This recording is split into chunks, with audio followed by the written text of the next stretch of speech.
Hello everyone, welcome to my channel. Please subscribe and keep watching more details. 90 Day Fiancé Season 11. Matt Jlassi should never have been cast.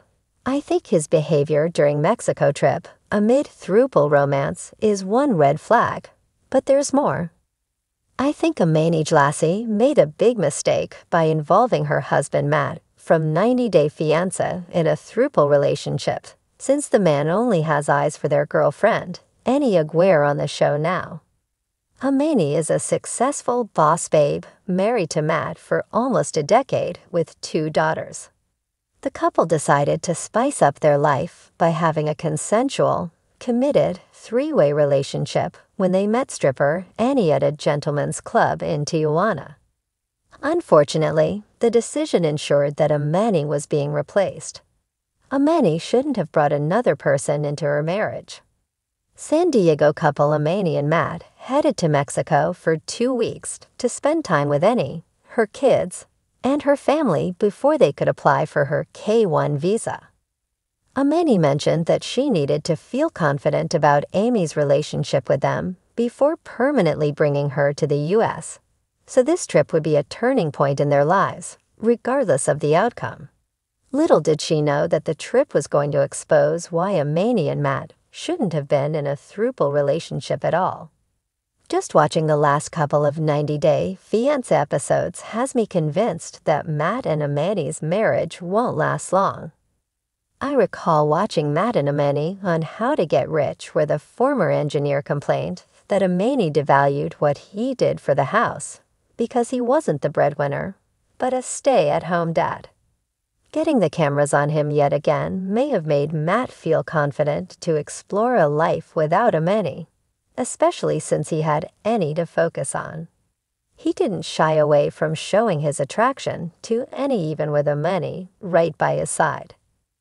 Annie said she felt complete after spending the night with Matt and Amani in Mexico. Annie explained how Amani was sick, and so while she got to touch Amani, she had sex with Matt. Amani's feelings were already hurt when Annie revealed she told her family that Matt was her boyfriend and Amani was just a friend. I admired Annie's honesty later in the episode, where she told Amani she and Matt had slept alone the previous night. Amani was upset that Matt hadn't said anything. In turn, Matt claimed he did nothing wrong. I can see that there's undeniable chemistry between Matt and Annie. While 90 Day Fiancé's Amani is bisexual, Matt and Annie aren't. Annie already made her feelings towards Matt known by explaining her relationship with Matt as boyfriend-girlfriend to her brother. Matt also couldn't keep his hands off Annie, which is something I'm sure Amani noticed. Even when Amani is with them, Annie is the one getting more affection and attention than her from Matt. Matt even poured Annie's wine first, which should have been something Amani observed. At this point, Matt is making Amani look like the third in this throuple situation. When Annie first told Amani about her rendezvous with Matt, he felt like the women were ganging up on him. In a confessional, Matt shared that he wasn't sure how to move forward in the throuple without upsetting anyone. He realized it would be impossible to constantly figure out what both women were thinking. I thought that Matt's views came across as misogynistic in a way. While Annie was Amani's girlfriend, she's looking more like Matt's partner now. It almost feels like Annie is also after Matt and will team up with him to remove Amani from the equation.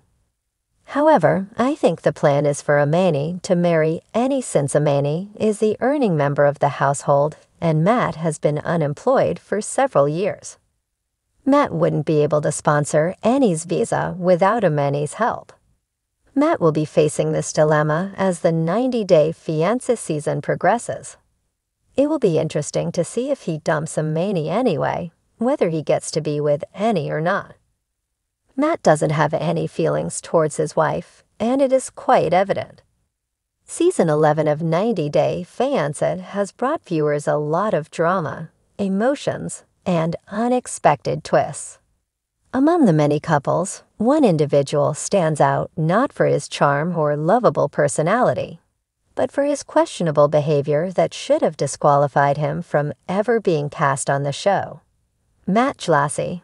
Matt's journey, particularly during the Mexico trip amid his throuple romance, is a red flag that's hard to ignore.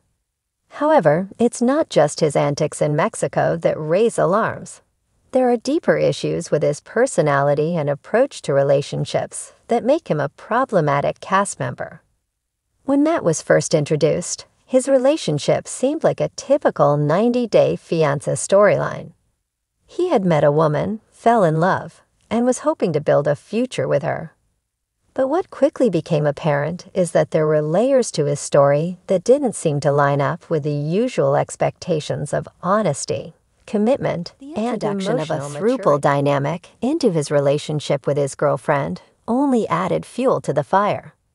To make matters worse, Matt's behavior during the infamous Mexico trip truly made viewers question how he was ever considered a good candidate for the show. The throuple mess and Matt's manipulative behavior. A major red flag in Matt's storyline was his willingness to engage in a throuple without truly considering the emotional complexities that come with such a dynamic. It's one thing to be open to polyamory or non-monogamy, but Matt's approach seemed more self-serving than genuine. From the get-go, it was clear that Matt wasn't exactly forthcoming about the kind of relationship he wanted. He seemed more focused on creating drama and testing boundaries than engaging in an honest, healthy relationship with either of his partners. During the Mexico trip, Matt's behavior became even more unsettling. While other members of the throuple were clearly navigating the tricky terrain of emotions, commitment, and jealousy, Matt seemed to be more interested in creating chaos. His disregard for his partner's feelings was obvious, as he played one against the other, seeking attention and validation. His passive-aggressive actions and attempts to shift blame onto others were not only manipulative, but also highlighted his lack of self-awareness and empathy. One of the most glaring moments of this was when Matt seemed to play up the tension for the cameras, further proving that his actions were as much about self-promotion as they were about relationship dynamics. Rather than working to resolve conflicts or communicate effectively, he chose to escalate situations for his own amusement.